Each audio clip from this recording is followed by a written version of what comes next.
Welcome back. ರಾಜ್ಯ ರಾಜಕೀಯದಲ್ಲಿ ಅತ್ಯಂತ ಕುತೂಹಲದ ಘಟ್ಟ ತಲುಪಿರೋದು ಈ ಕುರ್ಚಿ ಕಲಹ.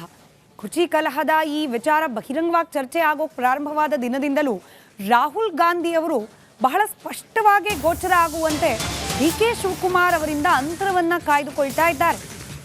ಉಳಿದೆಲ್ಲ ಲೀಡರ್ಸ್ಗಳನ್ನ ಭೇಟಿ ಆಗ್ತಿದ್ದಾರೆ. ಹರಿಪ್ರಸಾದ್ ಅವರನ್ನು ಭೇಟಿಯಾಗಿದ್ರು, ಪ್ರಿಯಾಂಕ್ ಖರ್ಗೆ ಅವರನ್ನ ಭೇಟಿಯಾದ್ರು, ಮುಖ್ಯಮಂತ್ರಿಗಳನ್ನು ಭೇಟಿಯಾದ್ರು, ಮತ್ತೊಂದು ಸುತ್ತಿಗೆ ಮುಖ್ಯಮಂತ್ರಿಗಳಿಗೆ ಅಪಾಯಿಂಟ್ಮೆಂಟ್ ಕೊಟ್ಟಿದ್ದಾರೆ ರಾಹುಲ್ ಗಾಂಧಿ. ಆದರೆ ಡಿ.ಕೆ. ಶಿವಕುಮಾರ್ ಅವರನ್ನ ಮಾತ್ರ ಭೇಟಿಯಾಗ್ತಿಲ್ಲ. ಯಾಕೆ? ಡಿ.ಕೆ. ಶಿವಕುಮಾರ್ ಅವರಿಂದ ರಾಹುಲ್ ಗಾಂಧಿ ಅಂತರ ಕಾಯ್ದುಕೊಂಡಿರೋದು ಯಾಕೆ? ಸದ್ಯಕ್ಕೆ ಉತ್ತರ ಸಿಗದ ಪ್ರಶ್ನೆಯಾಗುಳಿದಿದೆ. ಖರ್ಗೆ ಪುತ್ರನನ್ನ ಭೇಟಿಯಾದ್ರು, ಪ್ರಿಯಾಂಕ್ ಖರ್ಗೆ ಅವರನ್ನ, ಹಾಗೆ ಹಿರಿಯ ನಾಯಕ ಹರಿಪ್ರಸಾದ್ರನ್ನ ಭೇಟಿಯಾದ್ರು. ಆದರೆ ಇದುವರೆಗೂ ಡಿ.ಕೆ. ಶಿವಕುಮಾರ್ ಅವರ ಭೇಟಿಗೆ ಅವಕಾಶವನ್ನೇ ನೀಡಿಲ್ಲ.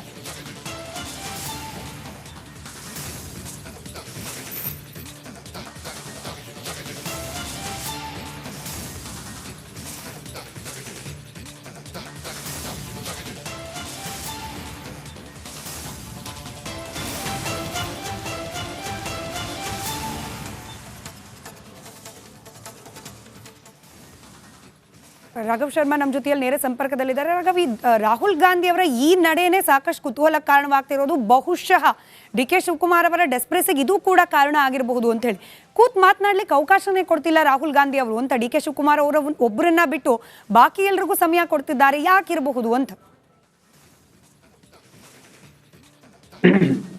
ನೋಡಿ, ಬಾಕಿ ವ್ಯಕ್ತಿಗಳ ಜೊತೆಗೆ ಕರ್ನಾಟಕದ ಈ ಹಗ್ಗಜಗ್ಗಾಟದ ಬಗ್ಗೆ ಚರ್ಚೆ ಮಾಡಿದ್ದಾರೆ ಅನ್ನೋ ಬಗ್ಗೆ ಕೂಡ ಯಾವ್ದು ಸ್ಪಷ್ಟತೆ ಇಲ್ಲ ಅಲ್ಲ. ಯಾವ್ದಾದ್ರು ಬೇರೆ ವಿಚಾರಗಳ ಬಗ್ಗೆ ಕೂಡ ಚರ್ಚೆ ನಡೆದು ಹರಿಪ್ರಸಾದ್ ಅವರು ರಾಜ್ಯ ರಾಜಕಾರಣದ ಬಗ್ಗೆ ಚರ್ಚೆ ಮಾಡ್ಲಿಕ್ಕೆ ಹೋಗಿದ್ದಾರೆ ಅಂತ ನನಗಂತೂ ಅನ್ಸಿಲ್ಲ. ಅಲ್ಲಿ ಒಬಿಸಿ ಲೀಡರ್ಗಳ ಜೊತೆಗೆ ಚರ್ಚೆ ಇತ್ತು, ಅದಕ್ಕೆ ಹೋಗಿದ್ದಾರೆ ಅಂತ ಹೇಳಿ ನನಗೆ ಮಾಹಿತಿ ಇದೆ. ಸೊ ಹೀಗಾಗಿ ಈ ಕರ್ನಾಟಕ ಕಾಂಗ್ರೆಸ್ ಸಂಘರ್ಷದ ಬಗ್ಗೆ ಮಲ್ಲಿಕಾರ್ಜುನ ಖರ್ಗೆ ಅವರಿಗಿಂತ ಬೇರೆ ಉತ್ತಮ ವ್ಯಕ್ತಿ ಯಾರಿದ್ದಾರೆ ಮಾಹಿತಿ ಪಡಿಲಿಕ್ಕೆ? ಹಾಗಾಗಿ ಉಳಿದವ್ರ ಜೊತೆಗೆ ಚರ್ಚೆ ಮಾಡ್ತಾರೆ, ಅವರಿಂದ ಅಭಿಪ್ರಾಯ ಪಡ್ಕೊಳ್ತಾರೆ ಅಂತ ನನ್ಗೇನ್ ಅನ್ಸೋದಿಲ್ಲ. ಏನಾದ್ರೂ ಮಾತುಕತೆ ಮಾಡಿದ್ರು ನೇರವಾಗಿ ಒಂದು ಸಿದ್ದರಾಮಯ್ಯ, ಒಂದು ಡಿ.ಕೆ. ಶಿವಕುಮಾರ್ ಅವ್ರ ಜೊತೆಗೆ, ಬಹುಶಃ ಇಬ್ಬರ ಜೊತೆಗೂ ಕೂಡ ರಾಹುಲ್ ಗಾಂಧಿ ಮಾತನಾಡ್ಬೋದು. ಆ ಮಟ್ಟಿನ ಮೆಚುರಿಟಿ ಇದೆ ಅವರಿಗೆ ಅಂತ ನನಗೆ ಅನ್ಸುತ್ತೆ. ಆದ್ರೆ ಅದಲ್ಲದೆ ಈಗ ಬಿಹಾರ ಚುನಾವಣೆಯ ಆ ಸೋಲಿನಿಂದಷ್ಟೇ ಕಾಂಗ್ರೆಸ್ ಹೊರ ಬರ್ತಾ ಇದೆ. ಆ ಒಂದು ಅಸಮಾಧಾನ, ಅತೃಪ್ತಿ ಅಥವಾ ಬೇಸರದ ಮಧ್ಯೆ ಮತ್ತೆ ಒಂದು ಹೊಸ ತಲೆನೋವನ್ನ ತಕ್ಷಣಕ್ಕೆ ಸ್ವೀಕಾರ ಮಾಡಿ ಕಾಂಗ್ರೆಸ್ ಹೈಕಮಾಂಡ್ ಅಲ್ಲಿ ಕೂಡ ತಯಾರಿ ಮಾಡ್ಕೊಳ್ಬೇಕಲ್ಲ. ಸೊ ಹಾಗಾಗಿ ಈ ವಿಷಯದ ಬಗ್ಗೆ ಹೈಕಮಾಂಡ್ ಹಂತದಲ್ಲಿ ಮಲ್ಲಿಕಾರ್ಜುನ ಖರ್ಗೆ ಅವರನ್ನ ಹೊರತುಪಡಿಸಿ ಸೋನಿಯಾ ಗಾಂಧಿ ಅಥವಾ ರಾಹುಲ್ ಗಾಂಧಿ ಅವರ ಜೊತೆಗೆ ಚರ್ಚೆ ನಡೆದಿದೆ ಅಂತ ನನಗೆ ಅನ್ಸುದಿಲ್ಲ. ಅವರು ಬೇರೆ ವಿಚಾರಗಳ ಬಗ್ಗೆ ಬೇರೆ ನಾಯಕರೊಂದಿಗೆ ಮಾತುಕತೆ ನಡೆಸಿರ್ಬೋದು. ಖರ್ಗೆ ಅವರು ಇನ್ನು ದೆಹಲಿಗೆ ಹೋಗ್ತಾರೆ. ಬಹುಶಃ ಆ ನಂತರ ರಾಹುಲ್ ಗಾಂಧಿ ಅವರು ಸ್ವತಃ ಖರ್ಗೆ ಅವರ ನಿವಾಸಕ್ಕೆ ಬರ್ಬೋದು, ಕರ್ನಾಟಕದಲ್ಲಿ ಏನಾಗ್ತಿದೆ ಅನ್ನೋ ಒಂದು ಮಾಹಿತಿಯನ್ನ ಪಡೆದುಕೊಳ್ಬಹುದು. ತದನಂತರ ಒಂದು ಡೇಟ್ ಅನ್ನ ಫಿಕ್ಸ್ ಮಾಡಿ ಇಬ್ಬರನ್ನು ಕರೆಸಿ ಮಾತುಕತೆ ಮಾಡುವಂತ ಕೆಲಸ ಮಾಡ್ಬೋದು. ಅಥವಾ ಮಾತುಕತೆ ಮಾಡ್ತಾರೋ ಇಲ್ಲೋ ಅನ್ನೋದ್ರ ಬಗ್ಗೆ ಕೂಡ ಯಾವುದೇ ಕ್ಲಾರಿಟಿ ಇಲ್ಲ. ಹಿಂದೆ ನಾನು ಉದಾಹರಣೆ ಹೇಳಿದಂತ ರಾಜಸ್ಥಾನ ಅಥವಾ ಛತ್ತೀಸ್ಗಢ ಇರ್ಬೋದು ಅಥವಾ ಮತ್ತೊಂದು ಪಂಜಾಬ್ ಇರ್ಬೋದು, ಆ ಸಂದರ್ಭದಲ್ಲೂ ಕೂಡ ಕೊನೆ ಹಂತದಲ್ಲಿ ಯಾವಾಗ ಪರಿಸ್ಥಿತಿ ಕೈ ಮೀರಿ ಹೋಯ್ತು ಆವಾಗ ಪ್ರಿಯಾಂಕಾ ಗಾಂಧಿ ಅವರು ಮಧ್ಯಪ್ರವೇಶ ಮಾಡಿದ್ರು. ರಾಹುಲ್ ಗಾಂಧಿ ಆವಾಗ ಪ್ರವೇಶ ಮಾಡಿರ್ಲಿಲ್ಲ. ಸೊ ಈಗಲೂ ಕೂಡ ರಾಹುಲ್ ಗಾಂಧಿ ಅವರು ಇಬ್ರು ನಾಯಕರನ್ನ ಕರೆಸಿ ಮಾತಾಡ್ತಾರ ಇಲ್ಲ ಗೊತ್ತಿಲ್ಲ, ಅಥವಾ ಖರ್ಗೆ ಅವ್ರ ಜೊತೆಗೆ ನೀವು ಮಾತನಾಡಿ ಮುಗಿಸಿ ಒಂದು ತೀರ್ಮಾನ ನಾವು ಆಮೇಲೆ ಪ್ರಕಟಿಸೋಣ ಅಂತ ಹೇಳ್ಬೋದು. ಸೊ ಅದನ್ನೆಲ್ಲ ನಾವು ಕಾದ್ ನೋಡ್ಬೇಕಾಗತ್ತೆ.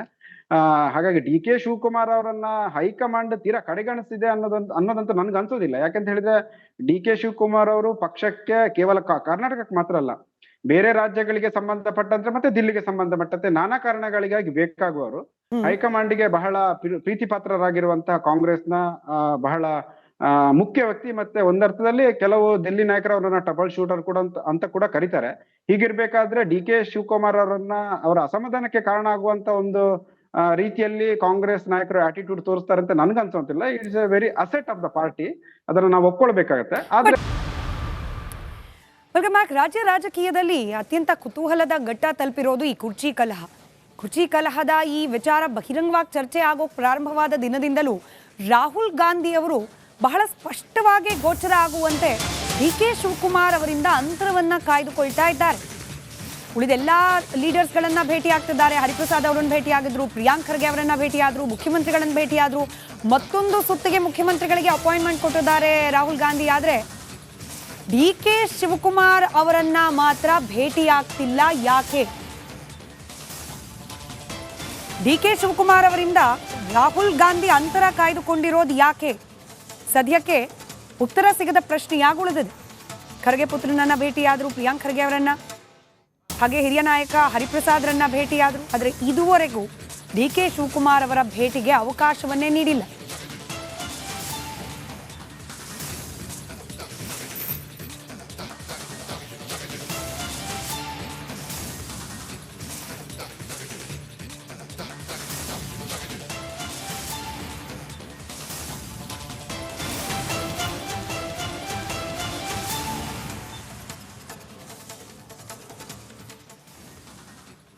ರಾಘವ್ ಶರ್ಮಾ ನಮ್ಮ ಜೊತೆಯಲ್ಲಿ ನೇರ ಸಂಪರ್ಕದಲ್ಲಿದ್ದಾರೆ. ರಾಘವ್, ರಾಹುಲ್ ಗಾಂಧಿ ಅವರ ಈ ನಡೆಯೇ ಸಾಕಷ್ಟು ಕುತೂಹಲ ಕಾರಣವಾಗ್ತಿರೋದು. ಬಹುಶಃ ಡಿ ಕೆ ಶಿವಕುಮಾರ್ ಅವರ ಡೆಸ್ಪ್ರೆಸಿಗೆ ಇದು ಕೂಡ ಕಾರಣ ಆಗಿರಬಹುದು ಅಂತ ಹೇಳಿ ಕೂತ್ ಮಾತನಾಡ್ಲಿಕ್ಕೆ ಅವಕಾಶನೇ ಕೊಡ್ತಿಲ್ಲ ರಾಹುಲ್ ಗಾಂಧಿ ಅವರು ಅಂತ ಡಿ ಕೆ ಶಿವಕುಮಾರ್ ಅವರ ಒಬ್ಬರನ್ನ ಬಿಟ್ಟು ಬಾಕಿ ಎಲ್ರಿಗೂ ಸಮಯ ಕೊಡ್ತಿದ್ದಾರೆ. ಯಾಕಿರಬಹುದು ಅಂತ?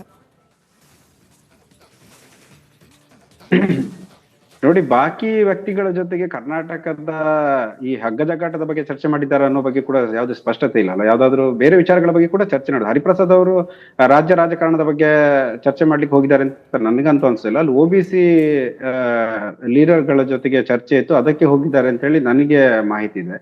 ಸೊ ಹೀಗಾಗಿ ಈ ಕರ್ನಾಟಕ ಕಾಂಗ್ರೆಸ್ ಸಂಘರ್ಷದ ಬಗ್ಗೆ ಮಲ್ಲಿಕಾರ್ಜುನ ಖರ್ಗೆ ಅವರಿಗಿಂತ ಬೇರೆ ಉತ್ತಮ ವ್ಯಕ್ತಿ ಯಾರಿದ್ದಾರೆ ಮಾಹಿತಿ ಪಡಿಲಿಕ್ಕೆ? ಹಾಗಾಗಿ ಉಳಿದವ್ರ ಜೊತೆಗೆ ಚರ್ಚೆ ಮಾಡ್ತಾರೆ, ಅವರಿಂದ ಅಭಿಪ್ರಾಯ ಪಡ್ಕೊಳ್ತಾರೆ ಅಂತ ನನ್ಗೇನ್ ಅನ್ಸೋದಿಲ್ಲ. ಏನಾದ್ರೂ ಮಾತುಕತೆ ಮಾಡಿದ್ರು ನೇರವಾಗಿ ಒಂದು ಸಿದ್ದರಾಮಯ್ಯ, ಒಂದು ಡಿ ಕೆ ಶಿವಕುಮಾರ್ ಅವ್ರ ಜೊತೆಗೆ, ಬಹುಶಃ ಇಬ್ಬರ ಜೊತೆಗೂ ಕೂಡ ರಾಹುಲ್ ಗಾಂಧಿ ಮಾತನಾಡ್ಬೋದು. ಆ ಮಟ್ಟಿನ ಮೆಚುರಿಟಿ ಇದೆ ಅವರಿಗೆ ಅಂತ ನನಗೆ ಅನ್ಸುತ್ತೆ. ಆದ್ರೆ ಅದಲ್ಲದೆ ಈಗ ಬಿಹಾರ ಚುನಾವಣೆಯ ಆ ಸೋಲಿನಿಂದಷ್ಟೇ ಕಾಂಗ್ರೆಸ್ ಹೊರ ಬರ್ತಾ ಇದೆ. ಆ ಒಂದು ಅಸಮಾಧಾನ, ಅತೃಪ್ತಿ ಅಥವಾ ಬೇಸರದ ಮಧ್ಯೆ ಮತ್ತೆ ಒಂದು ಹೊಸ ತಲೆನೋವನ್ನ ತಕ್ಷಣಕ್ಕೆ ಸ್ವೀಕಾರ ಮಾಡ್ಲಿಕ್ಕೆ ಕಾಂಗ್ರೆಸ್ ಹೈಕಮಾಂಡ್ ಅಲ್ಲಿ ಕೂಡ ತಯಾರಿ ಮಾಡ್ಕೊಳ್ಬೇಕಲ್ಲ. ಸೊ ಹಾಗಾಗಿ ಈ ವಿಷಯದ ಬಗ್ಗೆ ಹೈಕಮಾಂಡ್ ಹಂತದಲ್ಲಿ ಮಲ್ಲಿಕಾರ್ಜುನ ಖರ್ಗೆ ಅವರನ್ನ ಹೊರತುಪಡಿಸಿ ಸೋನಿಯಾ ಗಾಂಧಿ ಅಥವಾ ರಾಹುಲ್ ಗಾಂಧಿ ಅವರ ಜೊತೆಗೆ ಚರ್ಚೆ ನಡೆದಿದೆ ಅಂತ ನನಗೆ ಅನ್ಸುದಿಲ್ಲ. ಅವರು ಬೇರೆ ವಿಚಾರಗಳ ಬಗ್ಗೆ ಬೇರೆ ನಾಯಕರೊಂದಿಗೆ ಮಾತುಕತೆ ನಡೆಸಿರ್ಬೋದು. ಖರ್ಗೆ ಅವರು ಇನ್ನು ದೆಹಲಿಗೆ ಹೋಗ್ತಾರೆ. ಬಹುಶಃ ಆ ನಂತರ ರಾಹುಲ್ ಗಾಂಧಿ ಅವರು ಸ್ವತಃ ಖರ್ಗೆ ಅವರ ನಿವಾಸಕ್ಕೆ ಬರ್ಬೋದು, ಕರ್ನಾಟಕದಲ್ಲಿ ಏನಾಗ್ತಿದೆ ಅನ್ನೋ ಒಂದು ಮಾಹಿತಿಯನ್ನ ಪಡೆದುಕೊಳ್ಬಹುದು. ತದನಂತರ ಒಂದು ಡೇಟ್ ಅನ್ನ ಫಿಕ್ಸ್ ಮಾಡಿ ಇಬ್ಬರನ್ನು ಕರೆಸಿ ಮಾತುಕತೆ ಮಾಡುವಂತ ಕೆಲಸ ಮಾಡ್ಬೋದು. ಅಥವಾ ಮಾತುಕತೆ ಮಾಡ್ತಾರೋ ಇಲ್ಲೋ ಅನ್ನೋದ್ರ ಬಗ್ಗೆ ಕೂಡ ಯಾವುದೇ ಕ್ಲಾರಿಟಿ ಇಲ್ಲ. ಹಿಂದೆ ನಾನು ಉದಾಹರಣೆ ಹೇಳಿದಂತ ರಾಜಸ್ಥಾನ ಅಥವಾ ಛತ್ತೀಸ್ಗಢ ಇರ್ಬೋದು ಅಥವಾ ಮತ್ತೊಂದು ಪಂಜಾಬ್ ಇರ್ಬೋದು, ಆ ಸಂದರ್ಭದಲ್ಲೂ ಕೂಡ ಕೊನೆ ಹಂತದಲ್ಲಿ ಯಾವಾಗ ಪರಿಸ್ಥಿತಿ ಕೈ ಮೀರಿ ಹೋಯ್ತು ಆವಾಗ ಪ್ರಿಯಾಂಕಾ ಗಾಂಧಿ ಅವರು ಮಧ್ಯ ಪ್ರವೇಶ ಮಾಡಿದ್ರು. ರಾಹುಲ್ ಗಾಂಧಿ ಯಾವಾಗ ಪ್ರವೇಶ ಮಾಡಿರ್ಲಿಲ್ಲ. ಸೊ ಈಗ್ಲೂ ಕೂಡ ರಾಹುಲ್ ಗಾಂಧಿ ಅವರು ಇಬ್ರು ನಾಯಕರನ್ನ ಕರೆಸಿ ಮಾತಾಡ್ತಾರ ಇಲ್ಲ ಗೊತ್ತಿಲ್ಲ, ಅಥವಾ ಖರ್ಗೆ ಅವ್ರ ಜೊತೆಗೆ ನೀವು ಮಾತನಾಡಿ ಮುಗಿಸಿ ಒಂದು ತೀರ್ಮಾನ ನಾವು ಆಮೇಲೆ ಪ್ರಕಟಿಸೋಣ ಅಂತ ಹೇಳ್ಬೋದು. ಸೊ ಅದನ್ನೆಲ್ಲ ನಾವು ಕಾದ್ ನೋಡ್ಬೇಕಾಗತ್ತೆ. ಹಾಗಾಗಿ ಡಿ ಕೆ ಶಿವಕುಮಾರ್ ಅವರನ್ನ ಹೈಕಮಾಂಡ್ ತೀರಾ ಕಡೆಗಣಿಸಿದೆ ಅನ್ನೋದಂತೂ ನನ್ಗೆ ಅನ್ಸೋದಿಲ್ಲ. ಯಾಕಂತ ಹೇಳಿದ್ರೆ ಡಿ ಕೆ ಶಿವಕುಮಾರ್ ಅವರು ಪಕ್ಷಕ್ಕೆ ಕೇವಲ ಕರ್ನಾಟಕಕ್ಕೆ ಮಾತ್ರ ಅಲ್ಲ, ಬೇರೆ ರಾಜ್ಯಗಳಿಗೆ ಸಂಬಂಧಪಟ್ಟಂತೆ ಮತ್ತೆ ದಿಲ್ಲಿಗೆ ಸಂಬಂಧಪಟ್ಟಂತೆ ನಾನಾ ಕಾರಣಗಳಿಗಾಗಿ ಬೇಕಾಗುವರು. ಹೈಕಮಾಂಡ್ಗೆ ಬಹಳ ಪ್ರೀತಿ ಪಾತ್ರರಾಗಿರುವಂತಹ ಕಾಂಗ್ರೆಸ್ನ ಬಹಳ ಮುಖ್ಯ ವ್ಯಕ್ತಿ. ಮತ್ತೆ ಒಂದರ್ಥದಲ್ಲಿ ಕೆಲವು ದಿಲ್ಲಿ ನಾಯಕರು ಅವರನ್ನ ಟ್ರಬಲ್ ಶೂಟರ್ ಕೂಡ ಅಂತ ಕೂಡ ಕರೀತಾರೆ. ಹೀಗಿರ್ಬೇಕಾದ್ರೆ ಡಿ ಕೆ ಶಿವಕುಮಾರ್ ಅವರನ್ನ ಅವರ ಅಸಮಾಧಾನಕ್ಕೆ ಕಾರಣ ಆಗುವಂತ ಒಂದು ರೀತಿಯಲ್ಲಿ ಕಾಂಗ್ರೆಸ್ ನಾಯಕರು ಆಟಿಟ್ಯೂಡ್ ತೋರಿಸ್ತಾರೆ ಅಂತ ನನ್ಗನ್ಸೋಂತಿಲ್ಲ. It's a very asset of the party, ಅದನ್ನ ನಾವು ಒಪ್ಕೊಳ್ಬೇಕಾಗತ್ತೆ.